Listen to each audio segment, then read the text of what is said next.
And we are back. Welcome back to the prediction series as we have now just 3 game weeks left before the start of the World Cup.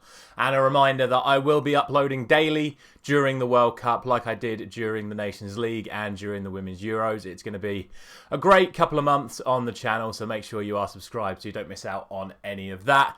As for this week, it's been another exciting week of European football, to say the least. A lot of big results with a lot of big implications going into the latter stages of the European competitions, looking like a lot of high-level Champions League teams will be dropping down into the Europa League, which could make life very interesting for the English clubs, as respectively both Arsenal and Manchester United currently find themselves in a position where they're going to need something to go their way if they're going to avoid playing a Champions League club.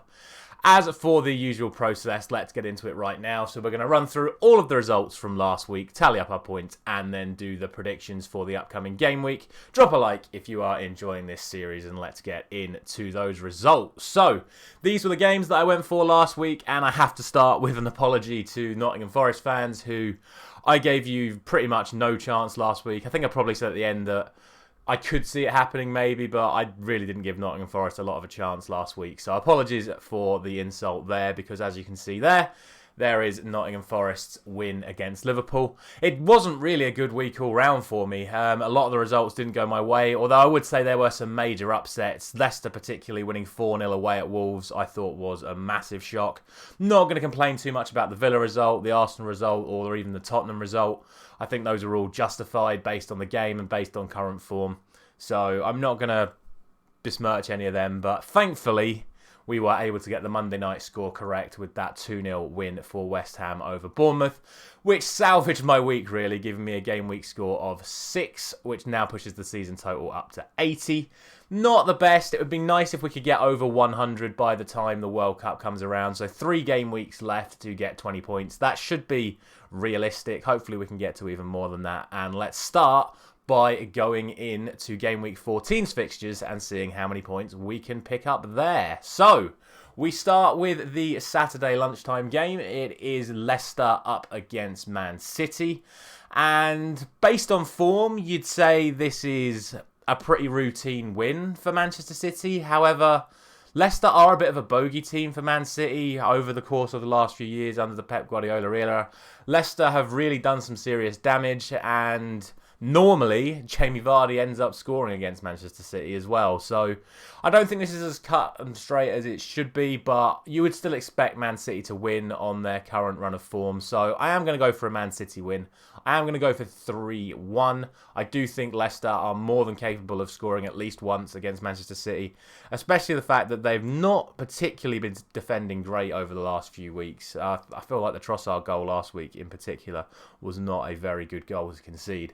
Anyway, that is that game. On to the 3 o'clocks, and we start with Bournemouth against Spurs. And again, I don't really think this is an easy game to call. Both teams are not on the best run of form. We spoke about Spurs, of course, in the Champions League. We even got that prediction right of 1-1 at home to Sporting Lisbon. So it's not going to be easy, but against a team like Bournemouth, you would expect Spurs to end up getting the win. So I am going to go for 2-1 to Spurs, but that is a very, very cautious 2-1 to Spurs in that one there. Next up, it is Brentford up against Wolves, and Wolves are in desperate need of something to go in their favour. Not only are they struggling for points, they've been desperately struggling to even find a manager to take over. So it's all a bit of a mess at Wolves right now. Brentford are going to be looking for a big response after their defeat to Aston Villa 4-0. I think this is the best possible team to play right now. So I'm going to go for the Brentford win, and I'm going to go for 2-0 to Brentford in that one. Next up, it is the return of Graham Potter to the Amex. It is Brighton at home to Chelsea, and given the way that Brighton have played since Potter left, you really wouldn't expect them to do anything here. And of course, Chelsea have played so well since Potter took over. So you have to go for a Chelsea win, I feel, in this one. It wouldn't surprise me one bit to see Brighton get a result in this game, but right now I think you have to go for Chelsea. I'm only going to go for 1-0. I think it's going to be a tight affair. I don't see it being very high scoring. Both teams kind of set out defensively, so I don't expect a high-scoring game, but we go for 1-0 Chelsea. Next up, it is Crystal Palace and Southampton, and this I'd probably say is the hardest fixture to predict this weekend. Southampton are on one of their upward trends again. You've seen during the entire House and Hootle era, Southampton tend to go up and down in terms of form. Crystal Palace, off the back of a 3-0 defeat to Everton, will also be looking for a response. So, like I say, this is probably the toughest one to call this weekend. I'm just going to edge it in terms of Crystal Palace. I feel like the players that Crystal Palace have got, they should be beating teams like Southampton with the greatest of respects. But I'm going to go for 2-1. Again, I can see this being very close. I think all three results are possible, but I'm just going to give it to Crystal Palace. And speaking of 2-1s, that is what I'm going to go for in the next fixture as well, which is, of course, Newcastle and Aston Villa. Aston Villa, under new management, seem to have remembered how to play football last week. Newcastle, off the back of their incredible win against Tottenham, though, are going to be full of confidence going into this one. I think this could be a very entertaining game. Newcastle, of course, haven't been conceding a lot of goals, but I think if Villa play the way they played last week, they'll definitely cause the Newcastle defence some problems. But I still expect Newcastle to get the win at home, hence the 2-1 scoreline. Next up, then, it is Fulham and Everton in the 5:30 game this week. It is Fulham and Everton, and again, two teams that arguably are playing better than what most people expected this season. I certainly expected Fulham and Everton to be closer towards the relegation zone, but both teams are playing very well right now, on a lot of form. But I'm going to go for Fulham. They are the home team. They have been scoring quite well at the moment, and I think it's going to be a very interesting battle to see Mitrovic up against the likes of Cody and Tarkowski, who have been so good together this season. I think Mitrovic will just about edge it. He's been playing so well right now, and Fulham are creating a lot of chances for him. So I'm going to go for Fulham. I'm going to go for 3-1, but again, wouldn't surprise me to see Everton get a result there.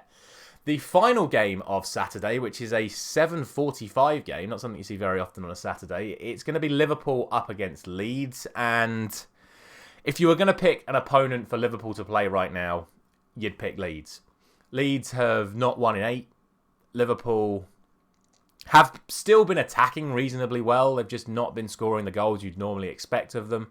Defensively, they have slightly improved over the last couple of games compared to how they've been doing so far this season. So I do expect Liverpool to get the win, and I think if they can get that early goal, which they've been desperately craving in games over the last few weeks, I do expect them to run away with it. They got the 3-0 win away at Ajax, and if they take anything like that sort of performance up against this Leeds side, the way they're playing at the moment, Liverpool should win this one pretty comfortably. So I'm going to go for 4-0 to Liverpool in that one.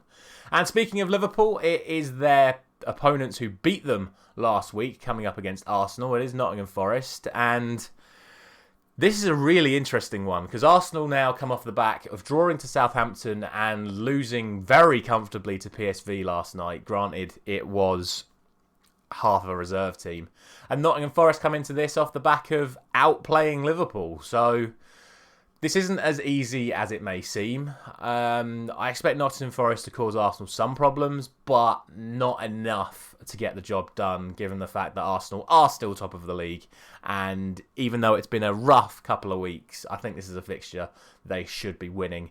I'm only going to go for 2-0 though. I'm not going to go crazy and say, Arsenal are going to turn up and all of a sudden it's going to be 3-4-0 like it was at the start of the season. I'm going to be a little bit more conservative. Go for 2-0 to Arsenal, and obviously, as a Manchester United fan, hope Nottingham Forest can actually get a result there. And speaking of, the final game of the weekend is Manchester United taking on West Ham. West Ham, another team on very good form at the moment, but so are Manchester United. So I think this will be a good game. I think it'll be a close game. We spoke last night in the post-match reaction about team selection for Manchester United. It'll be very interesting to see who Ten Hag does go for, but I expect us to win this game. I don't expect it to be a very easy game, but the way we've been playing over the last couple of the games, the creativity and the skill and the threat, I think if we can just get that ball in the net more consistently. We did last night. Granted, it was against, with the greatest of respect, Sheriff, but I think if we can be a little bit more threatening, we can start scoring a few more goals with this team now. So I'm going to go for 2-0. I think we're more than capable of keeping West Ham out, even with Varane injured. So 2-0 Manchester United will be my final prediction. And that is going to be it for today. As always, please let me know down in the comments what you think is going to happen. All of these fixtures will be in the description of the video, so please comment down below by copy and pasting. And as always, drop a like, subscribe if you're new around here, and I'll be back tomorrow for the fantasy football video. Thank you very much for watching.